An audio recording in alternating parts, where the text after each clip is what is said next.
Welcome to the next session of our 2024 Conference on Communication Ethics, which is a discussion on Tabi-Tabi Po, the ethics of relations in performing ecology and community building. Thank you so much for joining us. This session will go until 11:45 Pacific time. Our panel will present for about 30 minutes, and then we will have a 15-minute Q&A session. Your mics and videos are turned off, so please add your questions to the chat and we will address them in our Q&A period. My name is Megan Reimer. My pronouns are she, her. I am an alumna of Royal Roads' Master of Arts in Professional Communication program, and I serve the School of Communication and Culture as a teaching and research assistant.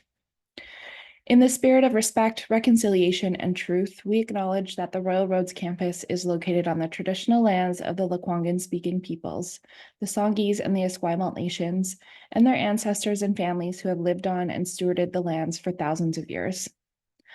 I am joining as an uninvited visitor on the traditional unceded territory of the Snuneymuxw First Nation, a vibrant First Nation of the Coast Salish people residing on the eastern coast of Vancouver Island, and I am grateful for the opportunity to learn from and contribute to this land.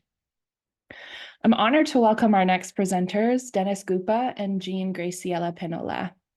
During this session, Dennis and Jean explore the ethics of relations in performance making that fosters interdisciplinary thinking on ecology, community building, and applied theater, and interrogate multi-species relationality through the Filipino concept Tabi-Tabi Po as a knowable and ethical process of human nature performance. Dennis Gupa is in the Department of Theater and Film at the University of Winnipeg. As a Vanier scholar, Dennis wrote his dissertation on sea rituals, climate change, and Indigenous ecological knowledge in Philippine island communities impacted by climate crises.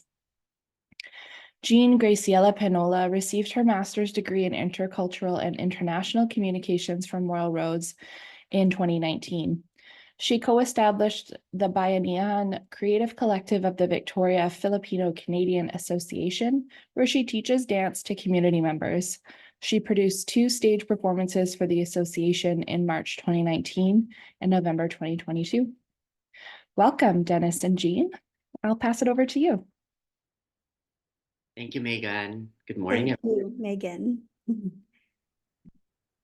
Good day, everyone, and thank you for coming to this panel. It is really a pleasure to be part of this conference and to be sharing the space with all of you, especially with my dear friend Dennis, who I will be interviewing today. First, I'd like to acknowledge that I am joining you from the traditional territories of the Lekwungen people, Songhees and Esquimalt. I'm very grateful and honored to be living, working in this beautiful land.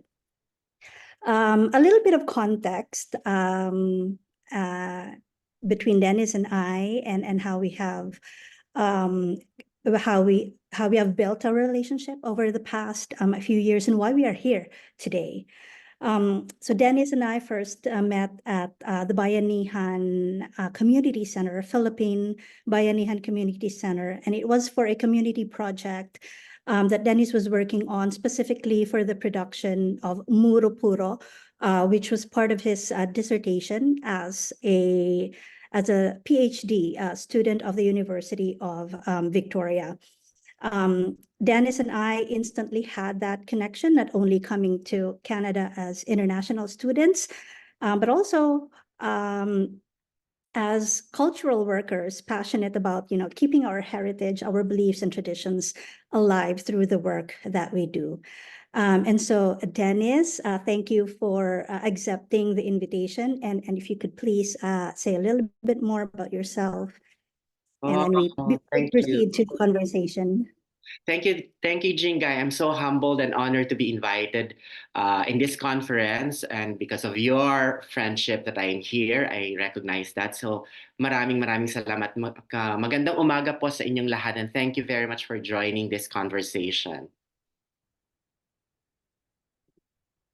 Okay, when I first received the invitation to organize a panel for this conference, I was told that we can be creative in our presentation. So Dennis and I, at our first conversation, we thought of doing the presentation through a Q&A. I will be interviewing Dennis, and it'll be an informal conversational approach, while also delving into the Filipino cultural practice of tabi-tabi po, and how this concept, or how this practice helps us navigate Canadian settings.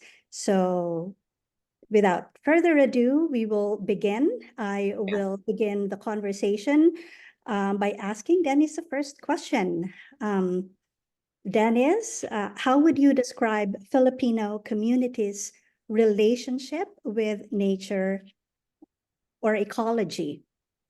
Yes, and Aaron Lum has entered okay, the what's waiting room. happening? Press CMD+tilde to open pop-up or go to the participants panel to admit participant. Press CMD+U to manage the waiting room. Aaron Lum has left the meeting. Aaron Lum has joined the meeting. Okay, so hi, Jingay. Yes. All right, so I'm just working on my current. Okay. Yeah, so I'll be providing some images as I answer Jingay's question here.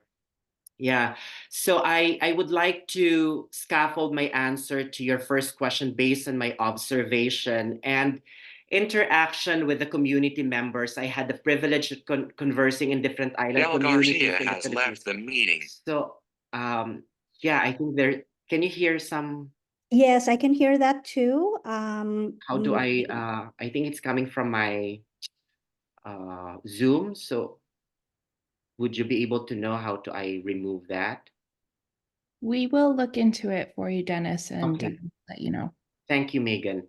Yeah, so I had this privilege of conversing with different community members in island communities in the Philippines, and most of the answers that I will be sharing for today's conversation will be really drawing from my embodied experience with them. So, in the first question, I am thinking of two things that underscore this human ecological relationality.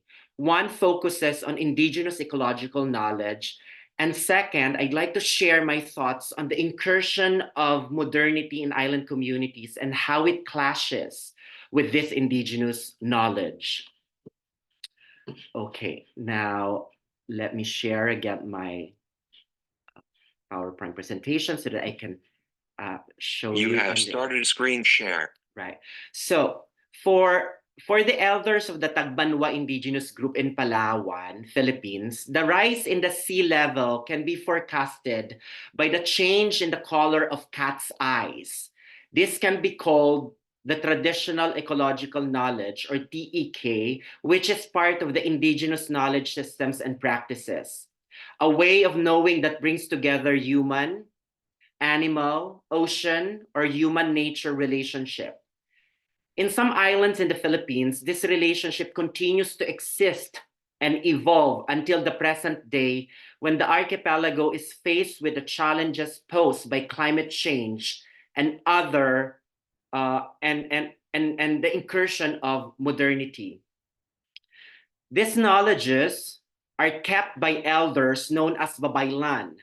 They are called rituals babaylan, or ritual specialists, traditional healers, master artists, culture bearers, knowledge carriers, priestess, and oralists. Lisa Trombley has entered the waiting room. Seacoast Press the villages. CMD+tilde to open pop-up or go to the participants panel to admit participant. Press Sorry. CMD+U to manage the waiting room.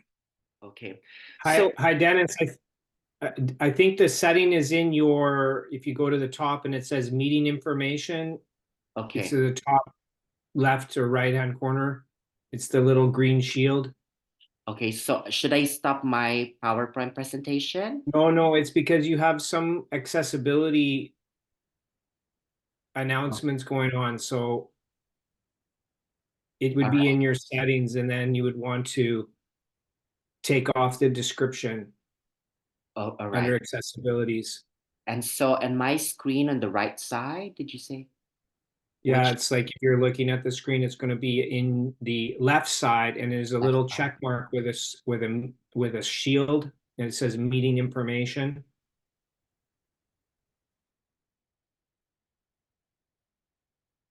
Right in the corner beside recording, right in the top. Oh, here. Okay. Recording. And then it should be meeting information. If you hover over it, there should be a button that says meeting information.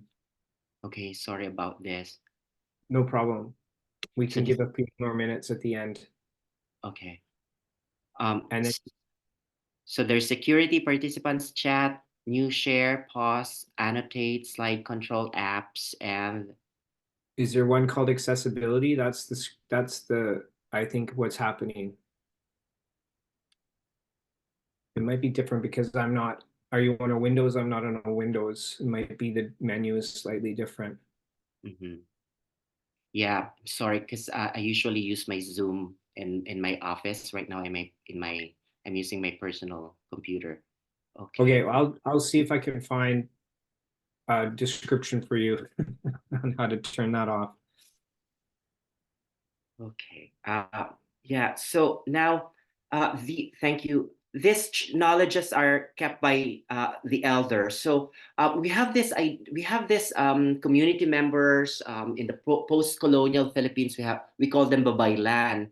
And in the current situation right now, when I went to my field site, I've met elders, and they have similar knowledge of that babaylan. And I would like to introduce to you two of these culture bearers, Tatay Frank or Elder Frank and Tatay Duning.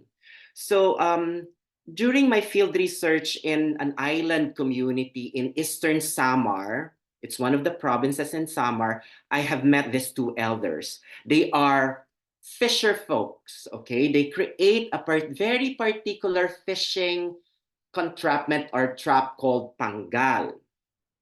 And I would like to contend that Panggal illustrates ethnomathematics, practical innovation, and local creativity. So according to my informant, um, Tatay Frank, uh, the fishers of Tubabo Island knew about the existence of this fishing contraption that was being used in Surigao. It's a neighboring province, a neighboring island. The first set of this fishing device came to their islands after the typhoon. So they were curious to learn how these devices were crafted. The fishers began collecting these fishing contraptions washed onto their seashores after the typhoon.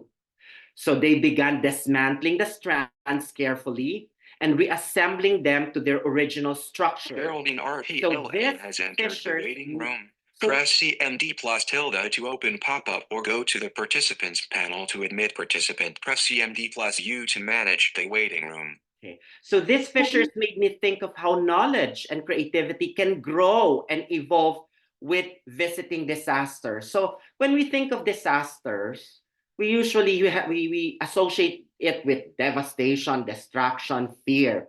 But part of the stories of this fisher folks, somewhat they're um, grateful that there was once a typhoon that visited their islands because it brought them this fishing contraption from the island community. So how this panggal works. So the panggal are released into the sea without any surface buoy to mark their location. To locate the fishing trap, the fishers use the method called escuala. It's a 90 degrees marker locator. So their positions are noted by the triangulating markers between the terrestrial landmarks that the fisher call tigaman.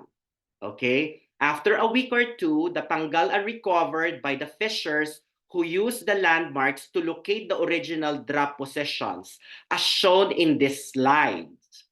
Here, you would see the indigenous practice of geospatiality embedded in the panggal fishing.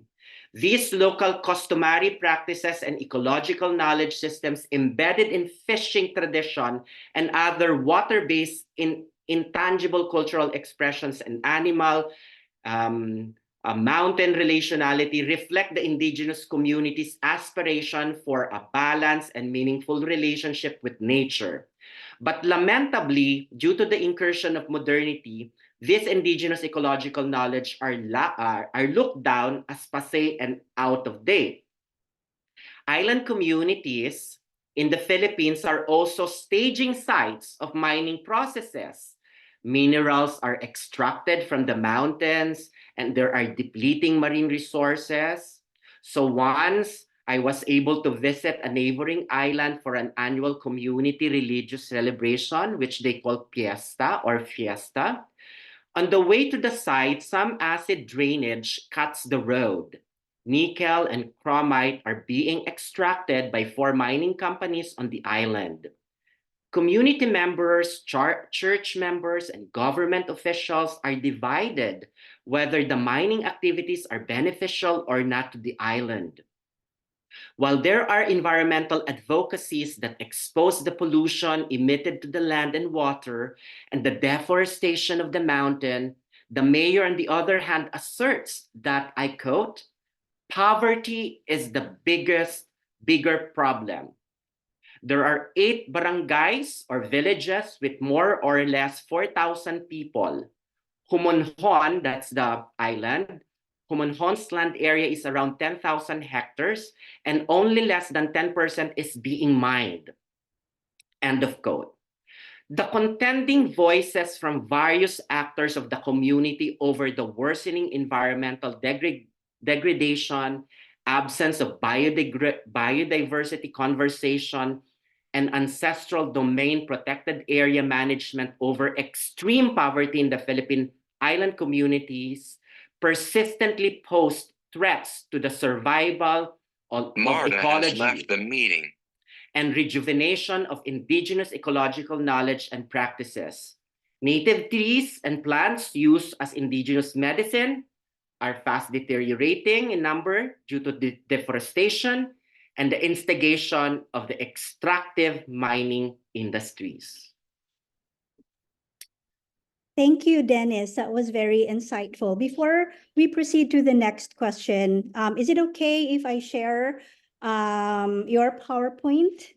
You can stop sharing your PowerPoint and I share your PowerPoint so that we don't get any feedback. Okay, I should Let's try start my that PowerPoint. option. Yes, please. Okay.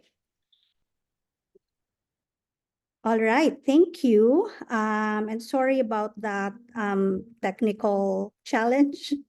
Thank you, Dennis. Yeah, I remember my time growing up in the Philippines, hearing my grandparents talk about the cat's eyes changing, you know, as climate changes or the weather changes and all other natural phenomena, and, you know, looking at animals and how animals change, how the attitudes and behaviors of animals change as the weather or any natural phenomena happens. Okay, let's proceed to the next question. Now, this one is very important because this term is might be unfamiliar to our audience today. It is now Tabi-Tabi. What is Tabi-Tabi? And how is this practice translated from Philippine traditional settings to Canadian settings? Okay. I will share my screen on Dennis. Yes, I think I have to. I can find the. Viewing Dean Graciello, a panel Sorry. screen. I can find this a button that would release me from the burden of the co-presenter's voice. Okay. Okay, so you're sharing it now. Thank you. Right. Okay. So I think I am. I'm using my Fantastic. screen share. Yeah. Okay. Yeah. So should I answer the question now? Please go ahead. Yeah. Thank you. So, yeah, tabi-tabi po literally means excuse me, I am passing your place. One utters this phrase while crossing the road or traversing a place that you are not familiar with. You say tabi-tabi po as a signal that you don't want to disturb the elements that you don't see but are present in that place. Merlinda Bobeses translates this phrase as, please may we pass. In her essay, Weeping is Singing, After the War, a Transnational Lament, she suggests that ethics of tabi or ethics of please in obtaining permission in crossing a physical world that recognizes the unseen world. The Filipino-Australian writer Bobbes asserts that the ethics of Tabi demonstrates respect to the unknown and the unseen. On the other hand, Belen Kalingasyon, a Filipina performance studies scholar, thinks of Tabi-Tabi po as an expression of care in dealing with issues that implicate lives lived out in precarity. I carried with me these two ethics while looking for a field site for my doctoral research in 2017 in Samar and Leyte provinces, where many communities were flattened by the strong typhoon called Super Typhoon Yolanda that claimed more than 6,000 lives. Next slide, please. So this is an image of, just to give you the scale of the devastation of that typhoon. And I would like to ask Jingay to please share another slide. So taking some fragments of The Hayan Dead, a poem by Merly Alunan, I continue to subject my intention of doing a field research in Eastern Samar, one of the places that was destroyed by Typhoon Yolanda. In fact, it is a province. It's a place in that province in Samar where Super Typhoon Yolanda entered. It's the first ground zero. Some lines of the poem deserves a place here. I will read it for you. The Hayan Dead do not sleep. They walk out our streets with us, climb stairs of roofless houses, latches windows blown off doors. They are looking for the bed by the window. The Hayan Dead will walk among us endlessly, sleepless. So the Hayan is the international name of Super Typhoon Yolanda. Recalling from my memory, I once heard Alunan, and she told me, Dennis, when we walk in the streets of Tacloban, we are walking with the ghosts. The words she uttered and the lines of her poem forced me to ask myself, what conversations would I offer and what kind of co-presence would I share with the spirits of those who perished from the storm surges that engulfed their villages while I was occupying their local spaces? I left Tacloban, another ground zero of Super Typhoon Yolanda, with no answers. But perhaps it might be enough for time being that this symbolic act of intersubjective presencing was carried through as a moral compass in navigating the streets of Tacloban while doing my field research. When one of my research collaborators, who's also local of Tacloban, brought me to the mass graves of those who perished from Super Typhoon Yolanda, I offered some prayers, candles, and flowers. Next slide, please. Everything had been washed out. Limas na limas lahat sila. My Auntie Lilia, the sister of my father, told me while narrating the devastation that Super Typhoon Yolanda brought to their community. So through this field research, I was also able to visit my relatives who received the threat and the violence of the typhoon. The Tagalog word limas, she used that in our conversation, has a similar meaning to the word waray, nothing. Waray, nothing. The closest translation I can make. So the people in Tacloban are called waray. And the literal translation of waray is nothing. And she would use, every time she would recall the devastation of Super Typhoon, limas na, waray na. Okay?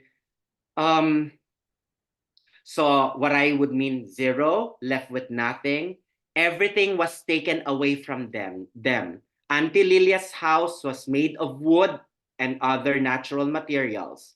When the water engulfed her village, it reduced her house to rubble without any clues as to where its parts were blown away. So doing a research, entering as a researcher in this place, in my relative's place, how do I really enter? with all these narratives.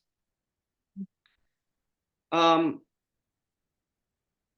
constant self-reflexivity must come to the fore. As an invited person in that place, I have to always reflect my own place in the place within their memories and my own place in the memories being told to me. So I guess this is also a good way to pivot my my reflection of my presence here in this indigenous land. So as an invited visitor in Canada, I subject myself in a constant reflection on what kind of relations that I should ethically forge in the ancestral lands and waters of the First Nations peoples. Thank you. Thank you. That was very powerful, Dennis, and also quite emotional, remembering that devastating typhoon. But it tells us a lot about how we engage with nature, how we engage with community. And so let's proceed to, we have few more minutes before we invite the audience to give or ask questions to Dennis. Okay, my third question, Dennis, would be, you have done a lot of community gathering and community engagement. So how does community gathering evolve to production, and how does your knowledge of Tabi-Tabi and Filipino practice of Tabi-Tabi inform the creative process? That's a beautiful and I think relevant question, Jingay. In my practice as a scholar of applied theater and as a theater artist, I enter communities by acknowledging that the people within these communities that I engage has an ethic or worldview that shapes their identities. And this worldview is manifested in their everyday life. When I co-create community-based performances with the people in these communities, I have to respect this worldview. That's also my way of saying tabi-tabi po. So one morning, if you would allow me to share the image. Okay, so these are the community people that I have been working since I started my PhD dissertation. And I'm so proud that I'm still connected with them in many different ways. So one morning, I saw how Tatay Frank crafted his panggal. So remember the fishing trap that I told you about? Another slide, please. I observed the dexterity of his hands as they move with strength and the precision while weaving the stiff bamboo strands. So Tatay Frank and Tatay Duning, actually they're brothers, told me that there are 6 steps in making this device, starting with I hope that you can show the image of the, that's right, okay. So this is the process that constitutes the making of this panggal. All right, sa pagpulod, they gather the bamboos, the utod-utod, they cut the bamboos into little pieces and they slice it. So this is the process, all right? And I was so drawn with the intelligence and the knowledge of this people. They named the creation. They taxonomized the panggal. All right, and remember, it came to their village, and the neighboring village did not share the knowledge behind this trap. Okay, so they themselves created the names of individual and specific sequencing in the creation of this panggal. So next slide please. Through these fishing traditions, I conceptualize a performance method of creating community-based theater performances informed by the process of crafting a panggal. I borrowed the process of creating a panggal into a method of scaffolding our community-based theater performances to develop a deeper theater, a deeper appreciation of the local marine culture while examining the impact of climate crisis in their community through storytelling and theater making. Such performance method that draws on local ocean knowledge contributes to the practice of applied theater as post-disaster response. In this practice, we apply theater that deploy people's creativity, identity, and culture in dealing with local climate change issue. So I came to their community, not imposing the theater that I know, but blending the theater that I learned from Canada to their local knowledge. So that was a kind of innovation that we created in this community. Thank you. I guess we are on the last Thank you. question. Yes, Dennis. We are at 11:30 actually, but we have just one more question. Maybe we can have 5 more minutes. Last question for you, Dennis. What role does a Canadian setting have in the creative process? Yes. I have been thinking about this question over and over again, and maybe this is one of the most difficult questions that Jingay shared with me, and I would like to answer this with full humility and the best of my knowledge. The first time I visited Canada was in 2011, and I was clueless of the long history of colonialism that transpired in this country. Being born and raised in the Philippines, growing up, I only knew 2 countries, okay, the United States of America and others. I didn't know anything about Canada growing up because, you know, the Philippines was colonized by America for 48 years. Next slide, please. We were sold to the US by Spain, the Philippine former colonial mother, for $20 million in 1899. Although the Philippines claimed its independence from the USA in 1946, the US colonial histories and culture haunt the contemporary lives of Filipino. So I grew up watching Sesame Street, Wonder Woman, Falcon Crest, Knots Landing, Santa Barbara, Dallas, and The Price is Right. So my knowledge of North America is USA until I came to Canada as a graduate student, and it was a real education for me when Alvin Tolentino, a Filipino-Canadian dancer and a very good friend of mine, introduced me to his friend and artistic collaborator, Star Moranco, a Métis dancer and choreographer. I received one of the best education I needed on post-colonialism and decolonization. She told me about the colonial history of Canada and the stories of indigenous animal symbols. In fact, before going back to the Philippines, she gave me a beaver wood carving. And then I came back to Canada and continued my education at UBC, and I met my supervisor, Tom Schultz, who suggested that I attend lectures and events organized by the First Nation communities. Without the encouragement of these people, I wouldn't have critical awareness of the disposition of land and the displacement of the indigenous peoples in Canada from their ancestral lands and water. I was humbled at one time to be invited as a collaborator and director of a Filipino migration theater in Yukon with a Kilingit storyteller, Sharon Shorty. Having worked with her was transformative. She shared with me stories about residential schools in Canada. So to ask a question on what does role or what role. Okay, sorry with my screen. Does a Canadian setting Okay, go on, Jinghai. have in the creative process? Again, I think so to ask a question on what role does the Canadian setting have in the creative process would mean for me engaging in questions around settler colonialism and constantly thinking about the lessons of history. I think many immigrants and migrants arriving in Canada have no knowledge about the history of colonization in this land.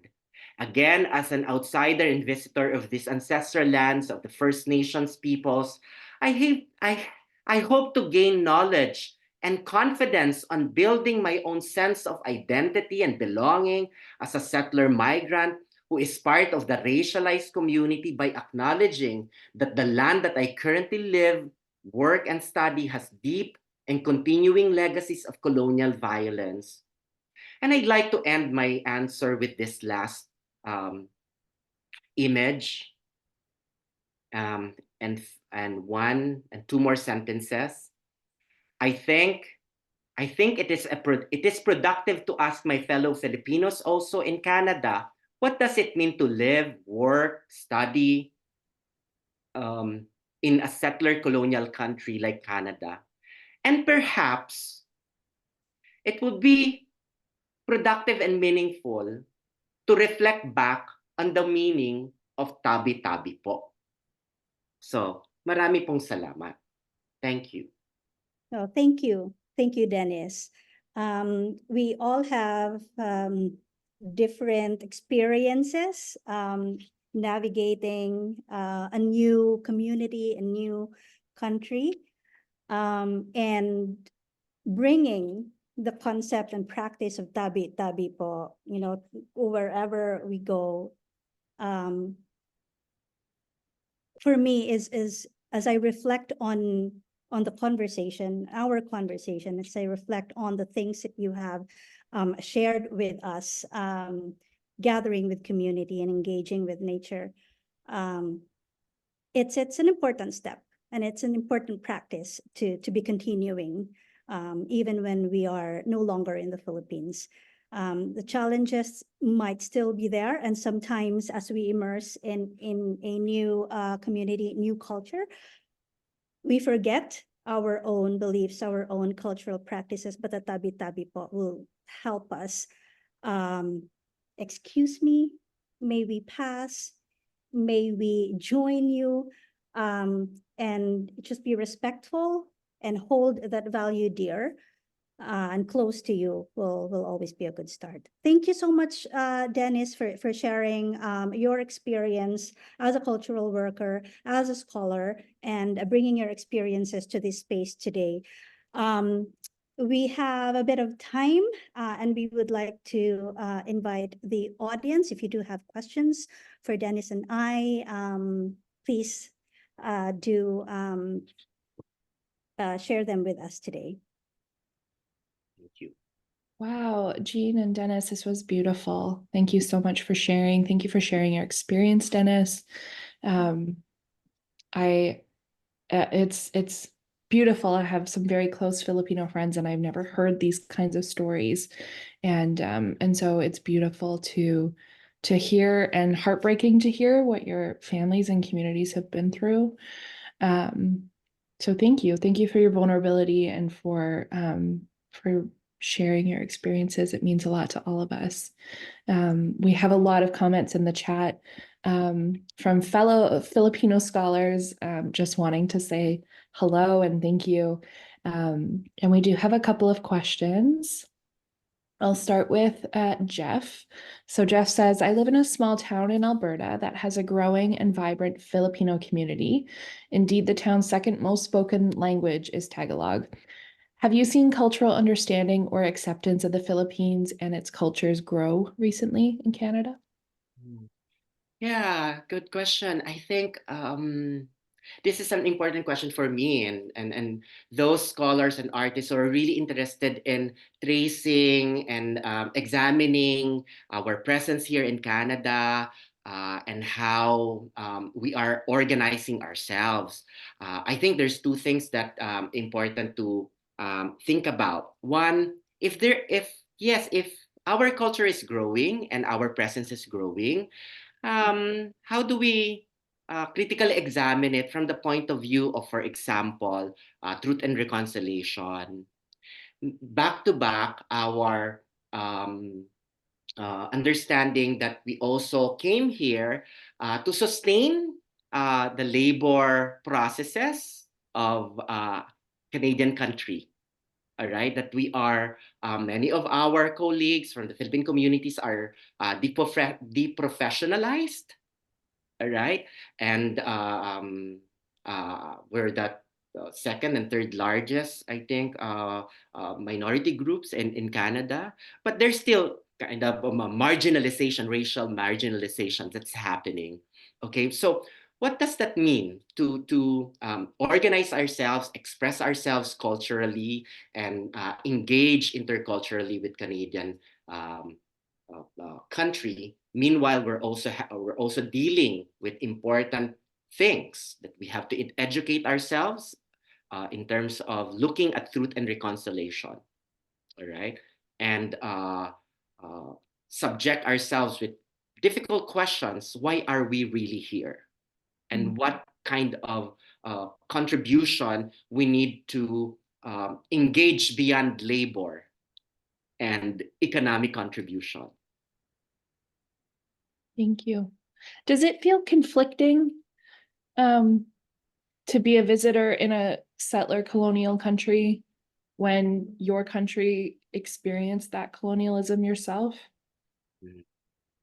Yeah, powerful question. And I'm also dealing and confronting that. And the best thing I think to happen is to acknowledge that there is confusion and some questions cannot be answered. That's why we need our community. We need to create coalition. We need to be part of a community that will really engage with building social pedagogy to learn from each other, because this question that you shared with us is so difficult and really unbearable. But Yeah. the weight of bearing this can be shared with the community. That's why I'm really heavy with community work. My theater, I really knock the door of community organization. I tell them, let me create theater with you. Let me share my theater with you, and let's talk about ourselves and why are we here and how can we move forward as a community, without forgetting that we have a colonial history, okay? And we should not forget, while we are sending our remittance back to the Philippines, that we are also laboring in a colonial land. Thank you. One short question. Someone at Kaya would like to use the phrase Tabi-Tabi po, and they are wondering if it should be capitalized when you spell it. Good question. Yeah. Language is symbolic. So you can create your own relations with that. But usually we say tabi-tabi po with capitalized. Sometimes it's not. So when you say tabi-tabi po with capitalized, probably it's a concept that you have really a relations also to the land that you grew up with and you're familiar with it. But still you're not familiar because you don't see the unseen being. But maybe with the little t there would mean I'm very new to this place. I don't have any relation. I'm super humbled. So you create your own relations with the word, whether capitalized or not. Beautiful. Mhm. Thank you. Abigail, I hope I've said that right. Abigail, I'm really touched to learn that ware means none or nothing. How does this consciousness of what their identity means Chasm is the co-host now. How does this consciousness of what their identity means inform the Ware people's identity and relationship with other human beings and other beings in nature? Let me know if you want me to repeat that. I'm reading it. Okay. So, lovely questions, huh? Thank you so much. I cannot fully represent the Waray people here. My father is Waray, but I grew up in Manila.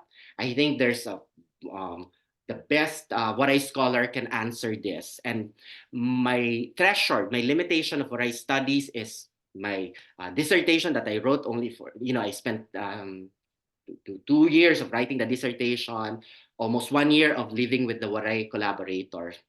And I think there's so much pride, okay, and intensity in their identity when they think of